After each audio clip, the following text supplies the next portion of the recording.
약이 사람을 죽인다. 의학 박사 레이 스트랜드.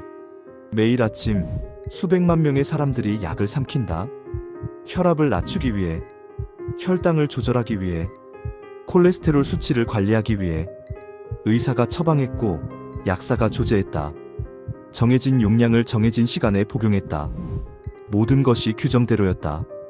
그런데 그 약이 그들을 죽이고 있었다면 이것은 가정이 아니다. 미국 질병통제예방센터 CDC의 공식 통계다. 매년 10만 명 이상이 제대로 처방된 약의 부작용으로 사망한다. 약물 부작용은 미국 내 사망 원인 3위다. 암 다음, 심장병 다음. 그리고 이 통계는 거의 보도되지 않는다. 오늘 소개할 책, 약이 사람을 죽인다. 저자 레이 스트랜드 박사는 30년간 가정의학과 환자를 직접 진료한 의사다. 이 책은 의료 시스템에 불만을 품은 활동가의 고발서가 아니다. 수십 년간 현장에서 환자를 보아온 의사가 더 이상 침묵할 수 없어 쓴 기록이다. 그가 이 책 전체를 하나의 문장으로 압축했다.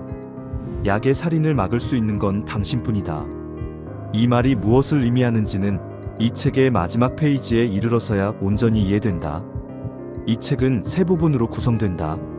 1부, 당신의 약, 이렇게 만들어진다. 신약이 탄생하고 승인받는 과정, 그리고 그 과정에 내재된 구조적 결함을 추적한다. 2부, 승인부터 복용까지 모든 시스템이 문제다. 시장에 나온 약이 환자의 몸속에 들어오기까지 각 단계에서 무슨 일이 벌어지는지 살펴본다. 3부, 누구도 당신의 생명을 책임지지 않는다. 이것이 이 책의 핵심이자 오늘 이 영상의 결론이다. 의사도, 약사도, FDA도, 제약회사도 당신의 생명을 책임지지 않는다. 그 현실을 받아들이고 나서 당신은 어떻게 행동해야 하는가? 그 구체적인 답을 3부에서 제시한다. 1부, 당신의 약, 이렇게 만들어진다. 1957년, 임신 중인 여성들이 입덧을 완화하기 위해 하나의 약을 복용했다. 탈리도마이드. 유럽과 일본에서 광범위하게 처방된 이 약은 안전하고 효과적이라고 알려져 있었다. 그러나 그 해부터 기형아 출산이 급증하기 시작했다. 팔이 없었다. 다리가 없었다. 전 세계에서 1만 2천 명의 아이들이 손상된 몸으로 태어났다. 이 비극이 미국 식품의약국 FDA의 탄생을 이끌었다. 규제기관은 언제나 비극 이후에 만들어진다. 저자는 이 사실에서 첫 번째 질문을 제기한다. 그렇다면 지금은 안전한가? 미국 CDC의 통계가 대답을 제공한다. 약물 부작용으로 인한 사망자 연간 10만 명 이상. 사망 원인 3위. 약을 잘못 먹어서가 아니다. 처방받은 약을 제대로 복용했음에도 발생하는 죽음이다. 그리고 이 사실은 조용하다. 신약이 시장에 나오기까지 어떤 과정을 거치는지 살펴보자. 제약회사가 신약 후보 물질을 발견한다. 실험실 테스트, 동물 실험, 그리고 사람을 대상으로 한 임상시험 1상, 2상, 3상. 이 모든 과정을 통과해야만 FDA의 승인 신청이 가능하다. 엄격한 절차처럼 보인다. 그러나 저자는 결정적인 허점을 지적한다. 임상시험의 대상이 누구인가? 대부분 건강한 성인 남성이다. 노인은 거의 포함되지 않는다. 임산부는 제외된다. 소아 환자도 대부분 빠진다. 여러 만성질환으로 복수의 약을 복용하는 환자도 제외된다. 그런데 실제로 처방약을 가장 많이 복용하는 집단은 바로 그 사람들이다. 노인, 만성질환자, 복수약물 복용자. 이들에게 처방되는 약은 그들을 대상으로 시험된 적이 없다. 저자는 이 현실을 하나의 문장으로 표현한다. 신약을 복용하는 당신이 마지막 임상시험 대상이다. 1992년 미국 의회는 하나의 법안을 통과시켰다. 처방약 사용자 수수료법 PDUFA. 내용은 다음과 같다. 제약회사가 신약 승인을 신청할 때 FDA에 수수료를 납부한다. 그 재원으로 FDA는 심사 인력을 충원하고 신약 검토 속도를 높인다. 표면적으로는 합리적인 정책이다. 그러나 수치를 보면 성격이 달라진다. FDA 예산의 약 절반이 제약회사로부터 나온다. 저자는 이 구조를 구조적 이해충돌로 본다. 심사기관의 운영비를 피심사 기업이 부담하는 구조. 이 구조에서 독립적인 판단이 가능한가? 1992년 이후 신약 승인율은 급격히 상승했다. 현재 FDA에 제출된 신약의 80% 이상이 승인을 받는다. 1997년에는 FDA 현대화법 FDAMA가 통과됐다. 이 법은 처방약의 소비자 직접 광고를 허용했다. 같은 해부터 텔레비전 의약품 광고가 급증했다. 저자는 이 흐름을 이렇게 정리한다. FDA는 소비자 안전의 수호자가 아니라 제약 산업의 파트너가 되었다. 신약이 출시된다. 의사들은 처방하고 환자들은 복용한다. 부작용의 전모가 밝혀지는 것은 그 이후의 일이다. 저자가 인용하는 연구 결과가 있다. 심각한 약물 부작용의 절반 이상이 시장 출시 후 7년 이내에 처음 발견된다. 7년. 그 기간 동안 그 약을 복용한 사람들은 모르는 채로 위험에 노출된다.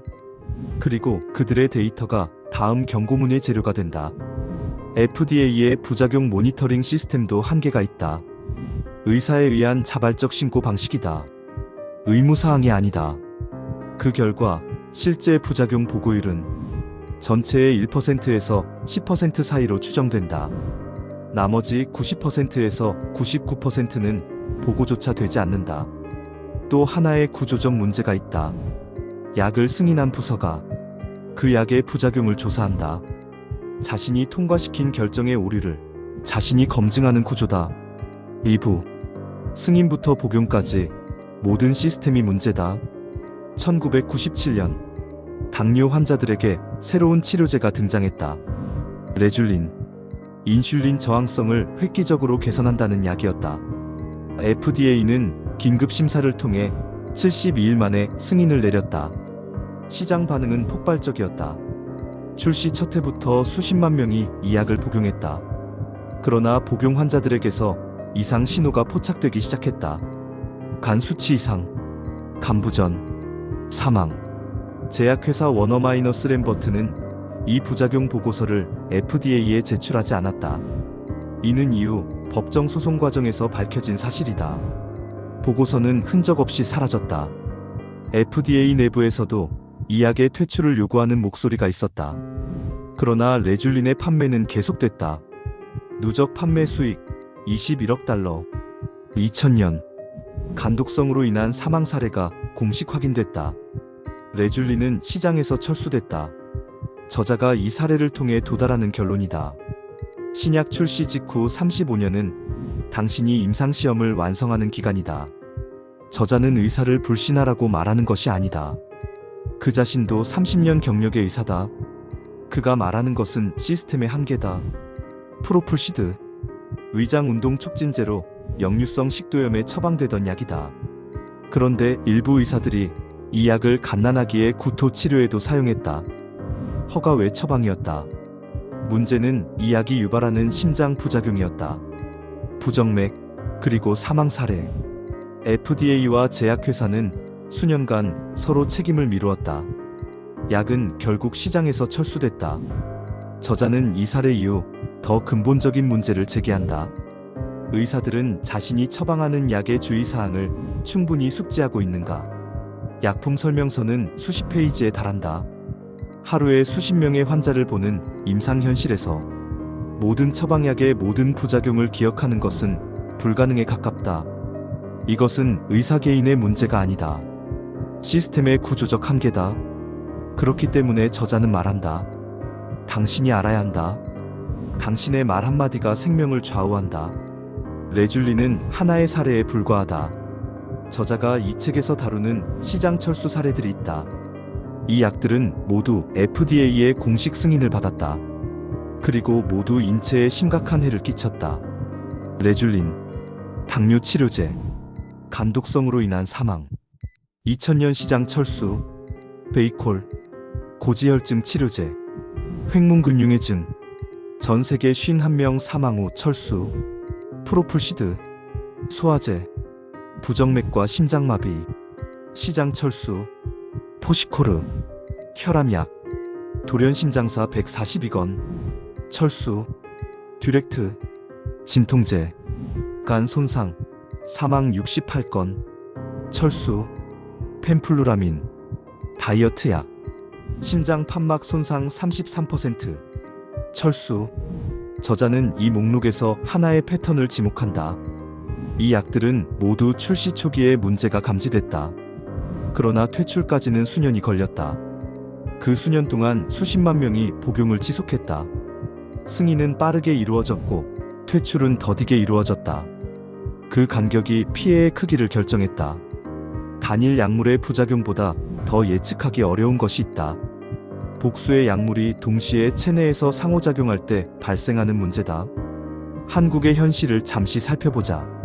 65세 이상 인구 중 만성질환약을 5가지 이상 복용하는 비율은 70%. OECD 회원국 가운데 1위다. OECD 평균이 48%인 것과 비교하면 현격한 차이다. 10가지 이상을 복용하는 인구도 200만 명을 넘는다. 이 약들은 대부분 여러 병원에서 각각 처방된다. 내과, 정형외과, 신경과, 비뇨기과. 각 진료과의 의사는 다른 진료과에서 처방된 약을 알지 못한다. 위험한 조합들이 있다. 타이레놀과 에리스로마이신을 함께 복용하면 심각한 간 손상이 발생한다. 혈액 희석제 쿠마딘과 시금치를 함께 섭취하면 약효가 소실되어 혈전 위험이 높아진다. 동일 계열 진통제를 중복 복용하면 심장마비와 뇌졸중 위험이 증가한다. 수면제와 알코올을 함께 복용하면 호흡이 억제되어 사망에 이를 수 있다. 고지혈증 스타틴 계열과 중성지방 피브레이트 계열을 병용하면 횡문근육해증이 급격히 악화된다. 혈압약 CCB 계열과 ED 치료제를 함께 복용하면 혈압이 급강하여 쇼크가 발생한다. 이 충돌들을 아는 사람이 있는가? 내과 의사는 정형외과 처방을 알지 못한다. 정형외과 의사는 내과 처방을 알지 못한다. 약사도 복수병원의 처방 전체를 파악하지 못하는 경우가 대부분이다. 그 정보의 공백 속에서 당신의 몸이 감지되지 않는 위험에 노출된다. 이것이 1부와 2부가 공통적으로 지목하는 지점이다. 시스템의 어느 단계에서도 당신의 안전을 온전히 책임지는 주체는 없다.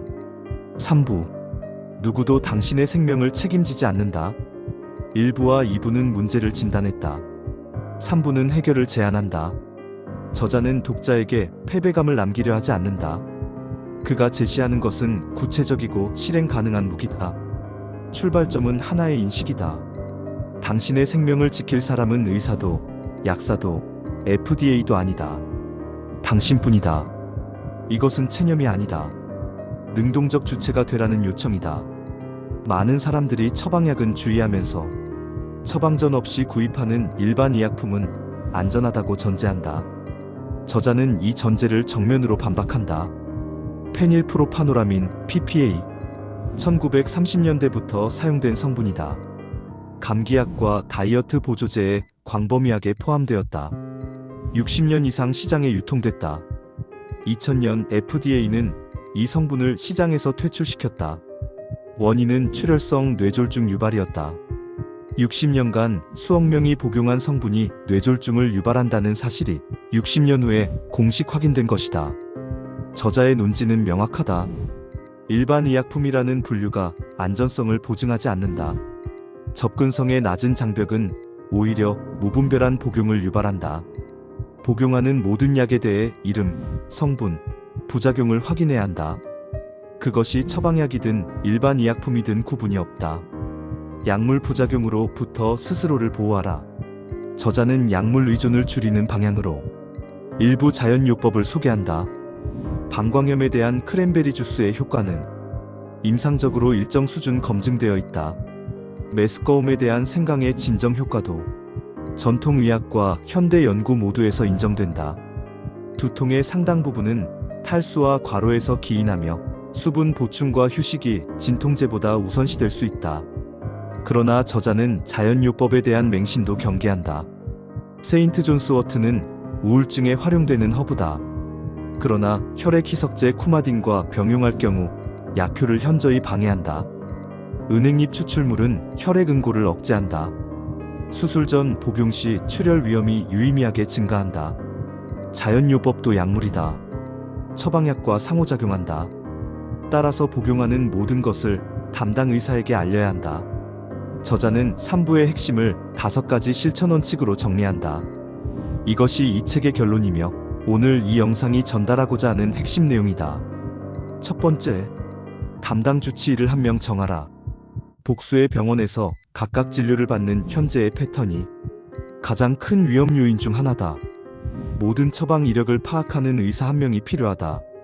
가장 자주 방문하는 주치의에게 다른 병원에서 받은 처방 내역 전체를 공유해야 한다.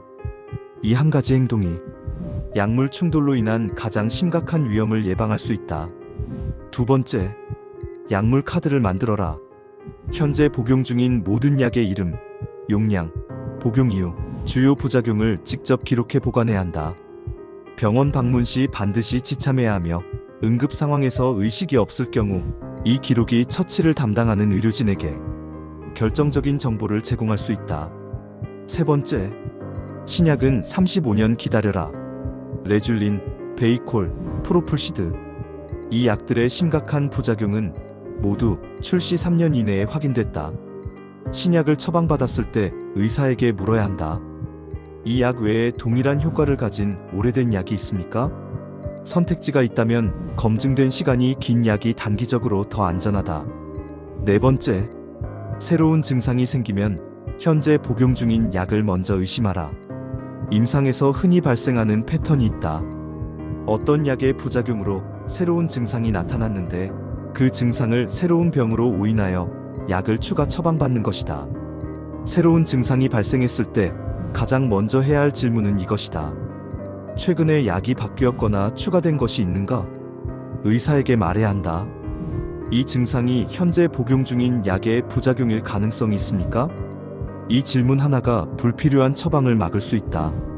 다섯 번째, 정기 혈액 검사로 약의 영향을 직접 확인하라. 간 수치, 신장 기능, 혈액 상태. 이 수치들은 약물이 신체에 미치는 영향을 객관적으로 확인할 수 있는 가장 중요한 지표다. 장기 복용약이 있다면 최소 연 12회 혈액 검사를 받아야 한다. 검사 결과를 확인할 때 단순히 정상이라는 판정에 그치지 않아야 한다. 수치의 추이를 시계열로 파악하는 것이 중요하다.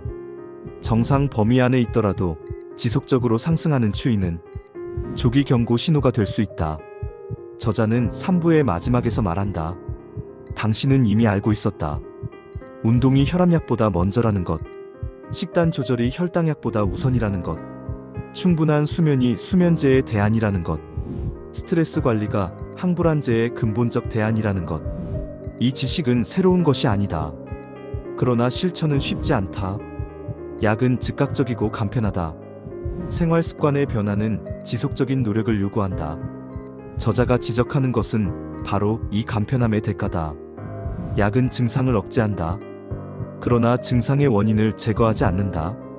원인이 남아있는 한 증상도 남고 약도 늘어난다. 병의 뿌리를 바꾸는 것은 약이 아니라 생활이다. 약이 사람을 죽인다. 레이 스트랜드 박사가 30년 진료 끝에 쓴 기록이다. 이 책이 남기는 마지막 메시지. 약의 살인을 막을 수 있는 건 당신뿐이다. 이 문장은 고발이 아니다. 의사가 나쁘다는 말이 아니고 약사가 태만하다는 말이 아니며 FDA가 악의를 가졌다는 말도 아니다. 시스템이 당신을 온전히 보호하도록 설계되어 있지 않다는 사실의 확인이다. 그리고 그 현실을 아는 사람과 모르는 사람 사이에는 행동의 차이가 생기고 결과의 차이가 생긴다. 오늘 이 영상에서 하나만 가져간다면 지금 복용 중인 약을 기록해두는 것이다. 이름, 용량, 복용 이유. 그 기록이 어느 날 결정적인 역할을 할 수 있다. 우리 중장년이 특히 위험한 이유가 3가지이다. 첫째, 약이 가장 많이 겹치는 나이이다.